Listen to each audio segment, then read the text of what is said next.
Notre rôle, en fait, c'est d'apporter les éléments de preuve réglementaires pour prouver, pour justifier de la performance des produits et éléments de construction. Donc, on peut faire appel à des essais conventionnels, on utilise des fours pour cela. Mais ce qu'il faut savoir, c'est qu'en fait, dans un laboratoire de résistance au feu, on utilise le béton cellulaire de manière courante, en fait, en association aux autres produits. En fait, elle vient en construction support pour tester d'autres produits. On utilise également ce produit pour, par exemple, des programmes de recherche, pour réaliser, par exemple, des boîtes à feu dans lesquelles on réalise des essais dits de feu naturel.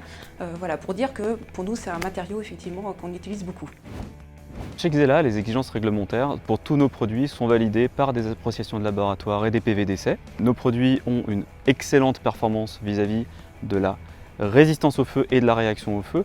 En termes de résistance au feu, on est sur des solutions qui sont EI 240 dès l'épaisseur 15, c'est-à-dire coupe-feu 4 heures dès l'épaisseur 15 cm.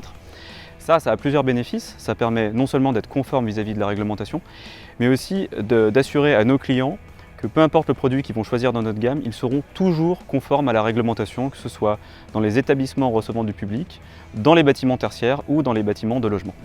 Ce béton cellulaire nous apporte plusieurs caractéristiques intéressantes au niveau du laboratoire. La simplicité de mise en œuvre, sa légèreté et également la possibilité de pouvoir réemployer ce béton cellulaire plusieurs fois au cours de plusieurs essais. Derrière moi, nous avons une construction support qui a déjà fait l'objet de deux essais de 120 minutes et nous comptons l'utiliser encore plusieurs fois au cours d'autres essais. Alors, comme on l'a vu au laboratoire, le comportement au feu du béton cellulaire, il est vraiment durable, il est vraiment pérenne. Donc ça, on voit l'avantage pour le CERIB de pouvoir réutiliser nos matériaux. Mais au travers des différentes appréciations laboratoires et des différentes PV qu'on a sur nos solutions, on peut répondre à tout type de chantier.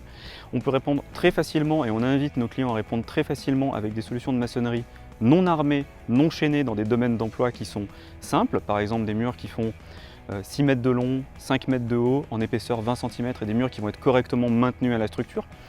Mais l'atout de notre bureau d'études internes, c'est de pouvoir aller vers des dimensionnements de structure beaucoup plus importantes, des murs très longs, des murs très hauts, jusqu'à 16 mètres de haut. Et les différentes appréciations de laboratoire qu'on a chez Xella nous permettent de dimensionner ces murs conformément à l'Eurocode 6, sans aucun recoupement, et d'être le plus dans l'optimisation possible et le plus dans l'économie possible.